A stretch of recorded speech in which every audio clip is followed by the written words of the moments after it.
Hey friends, welcome back to the Procrastination Solution Podcast, where we get real about what's holding you back and how to move forward with purpose, clarity, and a solid plan for success. I am your host, Nilo, and I help women just like yourself overcome procrastination for good and achieve your goals. So today, as we close out August for today's Momentum Monday, today's August 25th, I want to give you a boost of energy and intention to set you up for success. So the theme for this month has been back to school, back to work, back to structure, back to awareness, especially time awareness. And I know many of you are juggling work, family, and life transitions right now. So today we're talking about 7 powerful science-backed strategies to reclaim your time, to improve your focus and overcome procrastination, especially in this, last little stretch of August. So here's the truth that I want you to sort of, internalize and learn and believe about yourself. And that is that procrastination isn't laziness. It is an emotional regulation challenge. And research by Dr. Piers Steele, author of the Procrastination Equation, shows that procrastination happens when our brain chooses short-term mood repair over long-term goals. So if we can change if we can change the way we relate to time and tasks and our emotions, we can break the cycle for good. So let's dive into these 7 strategies that you can implement right away. So number 1 is the 20-second environment rule. So behavioral scientist Sean Aker suggests reducing friction to good habits by just 20 seconds. If you want to stick to your new schedule this week, set up your environment so starting feels effortless for you, okay? So for example, if you plan to journal in the morning, keep your journal and your pen on your nightstand. If you want to work out, set your clothes out, by the bed, first thing, that you're going to see in the morning. The less energy it takes for you to start, the more likely you'll be to follow through. So if you like to take a walk after work, put your tennis shoes in the car with you. If you know that your phone, serves as a distraction sometimes, make it difficult for you to access it. So put it away somewhere else or have somebody else put it somewhere that would take some effort on your part to go and grab it. Okay. So that was tip 1. Tip 2 is build implementation intentions. So research on implementation intentions shows that writing down when and where you'll do something increases the follow through by 91%. Okay.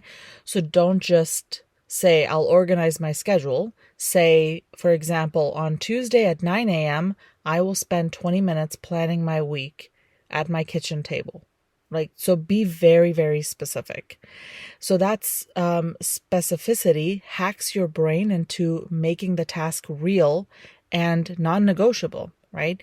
So ask yourself, how can you be, really intentional about some of the things that you sort of find hard, find yourself, not doing or avoiding because you think it's hard to do. Right.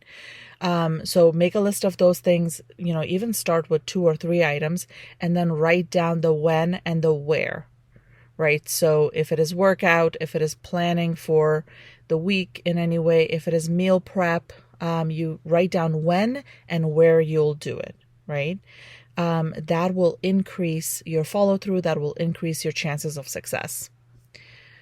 Okay. Tip number 3 is micro commitments for big wins. So one reason we procrastinate is is time inconsistency.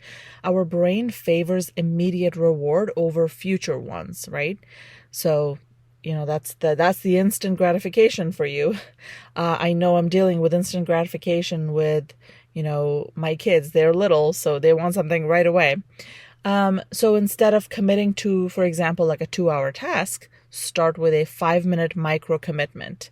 I know that instant gratification is something that young kids have to learn, but it is also something that adults struggle with, including myself. So, instant gratification means, running through a drive-through versus getting home to, maybe warm up my leftovers, or maybe taking, 30 minutes to make like a quick meal.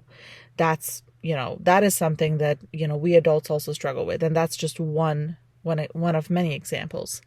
So again, instead of committing to a task for a long period of time, start with a 5-minute micro commitment. Tell yourself, I'll just spend 5 minutes organizing my email box, or I'll just spend 5 minutes, working on this report, or I'll just spend 5 minutes doing this task that you perceive as difficult.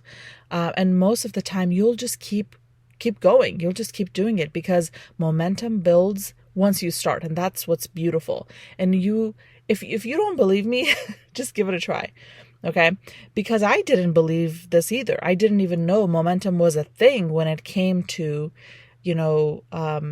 tasks like this. Like, it wasn't even in my awareness that I had to start something and just do it for a short period of time, and then my brain would want to just continue doing it. It wasn't something, we're not taught this stuff. I wish it was taught at some point in high school or college, so that so that we learn these skills early on to apply to our lives. But it's never too late. Here we go. We're learning it now. So 5-minute, 10-minute micro commitments, and then momentum will take over. I promise you, even if momentum takes over for an additional 5 minutes, that's a win. That's a win in my book. And the more you do it, the longer you'll keep going with that. Okay, so tip number 4 is time tracking to build awareness. So behavioral psychology research shows that we overestimate productive time and underestimate distraction by about 40%. Obviously I had to look up this data. I didn't know it, but reading it, I'm like, yeah, that's correct. Like, that sounds right to me, because my brain always tells me it's going to take so much more time to do this. Like, oh my gosh, it's going to take me forever to do the dishes, or it'll take me forever to, work on a report, or work on, some sort of like an assignment, or, if I'm researching something. But once I get distracted by something, I'm like, oh, I'll just do this for 5 minutes. Right? Or this is just, I'm just going to sit here and just watch one episode of Big Bang Theory. And that's like, if I let myself sit there, it is never one episode. It's like, 4 or 5. So, spend this week tracking your time in 30-minute increments without judging yourself. Okay? So this is a no judgment. This is a judgment-free zone. So awareness is key to change. Becoming awareness is key. Once you see where your time goes, you can reallocate it with intention, right? So as I was saying, awareness is key to change. This thought popped into my head. It has to do with awareness. It doesn't have to do with time tracking. So I'll just give you this example. So the last couple of weeks I've been really busy, and I find myself living in this sort of like, what do you call it? Like, let me just get through this right now. What is that called? Like, let me just get through this right now. I'm just going to quickly get this done. Let me get through this, and then it'll be fine. And what I became aware of was this, that I was living in a fight or flight or, mode. And for me, it's mostly fight. It's mostly like, I'm just going to like push through this and get through this. And then on the other side of it, it's going to be relief. And I caught myself thinking that. And I have lived this way for many, many, many years without awareness. But now that I have awareness of fight, flight, or freeze, I have awareness of how my nervous system, is triggered by different things. I can catch myself and be like, I see what I'm doing here. I see in this moment, I am in a flight or fight mode. And so that gives me a chance to like become aware of it and just calm myself down and just tell myself, okay, take a deep breath. Yes, I'm busy right now. Yes, there's a lot on my plate. There's a lot that I'm doing, Yes, there will be relief when this is over, but in this moment, I can also breathe and just try my best to relax. So I know that it sounds very small, but let me tell you that it introduces so much calm into my body and into my mind, right? It introduces calm. Yes, I am moving quickly to finish a task, but I'm doing it with calm. There's a difference. There's a difference between working in frenzy, and I know this because I lived this for so many years, working in frenzy, sort of freaking out, and maybe I have to meet a deadline, but the people around me don't have to meet a deadline, but they're also affected by this frenzy energy that I'm bringing, by this like rushing and moving really quickly. And, if they have something to say, I don't have time for, stopping and chit-chatting or whatever. I just have to move quickly and get this done. And then this like energy of like frenzy and like with a hint of frustration or with a hint of like, oh my gosh, I can't believe I'm doing this or I have to do this, right? So I found myself thinking the same thing, and I was like, okay, I can still move quickly. I can still move efficiently, but I can move calmly. So what that did was that brought, like, it gave me a sense of control. It gave me a sense of power, and just that awareness gave me a sense of control over how I show up right now in this moment, even though I am busy, even though I am aware I have to do this task in front of me, quickly. And so anyway, when I said awareness is key to change, that, showed up in my head as an example, and I wanted to give that to you, even though it has nothing to do with time tracking tip. Okay. Tip number 5. The 1-tab rule for digital discipline. So, according to Dr. Gloria Mark, switching tasks costs us an average of 23 minutes to regain full focus. There's like this really cool podcast on this, and if I think of it, I'll try to mention again the podcast episode and the host. But I was like blown away. I was like glued to this podcast because it was so cool.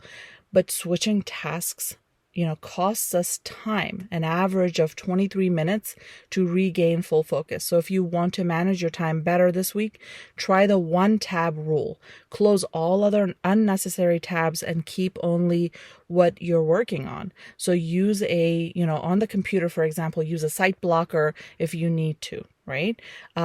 Protecting your attention is the highest form of productivity, right?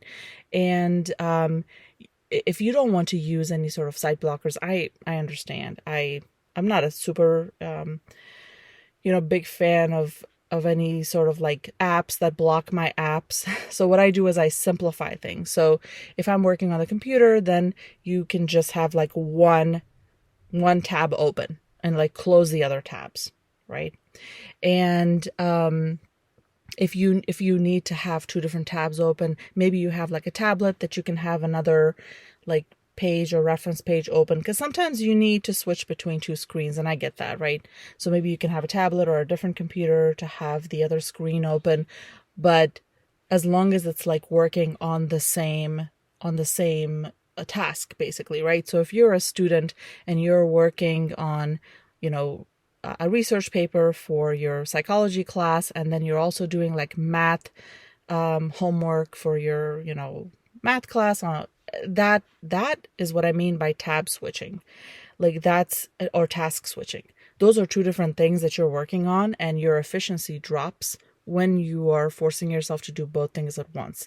So set a timer for yourself. Maybe you can do 20 minutes of psychology and 20 minutes of math, and then switch back and forth, or 30 minutes and 30 minutes, and then switch back and forth, right?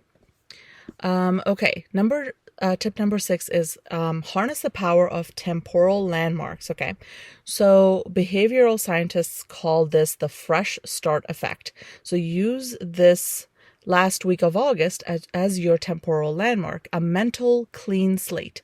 Write down one big goal for the next 7 days that will make you feel proud stepping into September, right? When we attach meaning to time, we're more motivated to act. So, think of like the one thing you want to do for the month of September, and then give it a trial run this week, right? So maybe the one thing you want to do for the month of September is, I don't know. I don't know what's going on with you for September, but for us, we love fall. We love spending time, doing all the fall things. So if I were to set a goal for September, that would be to make sure that I get put away my summer clothes, like put away summer and bring out fall stuff, even though it might be hot a few days in September, right?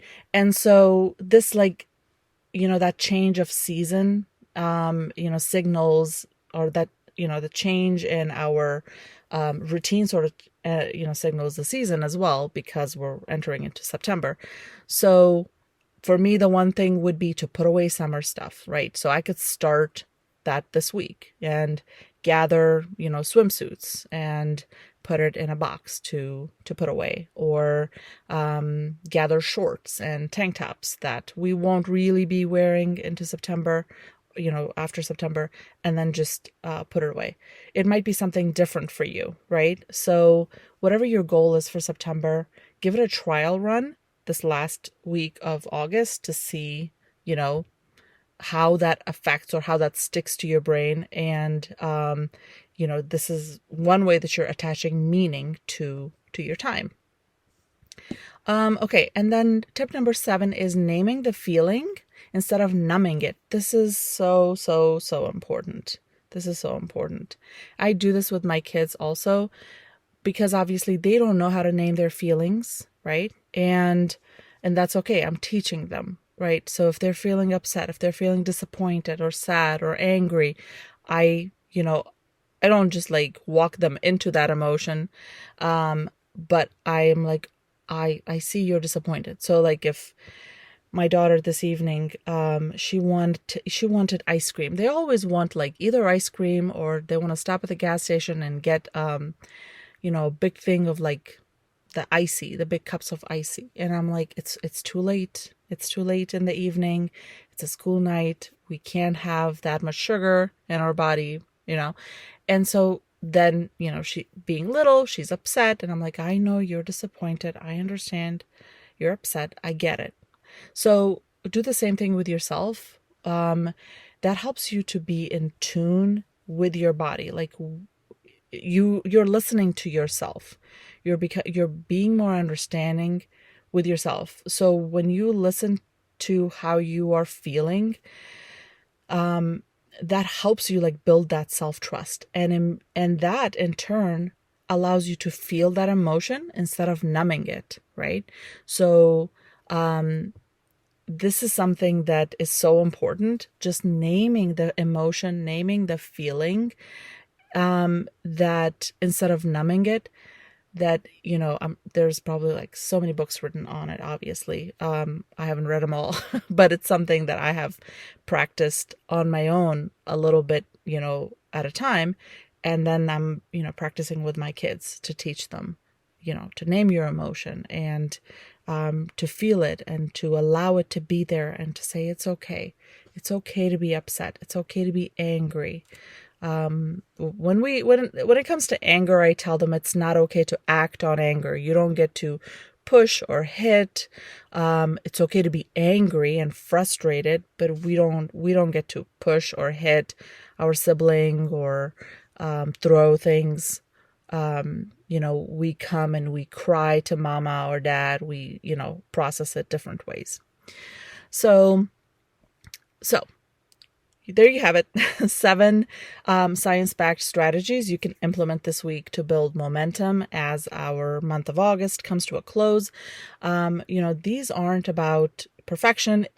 I don't want you to do all of them this week. Just pick 1 or 2 things. Obviously, overwhelm is something that I don't want to introduce into your life by giving any of these tips.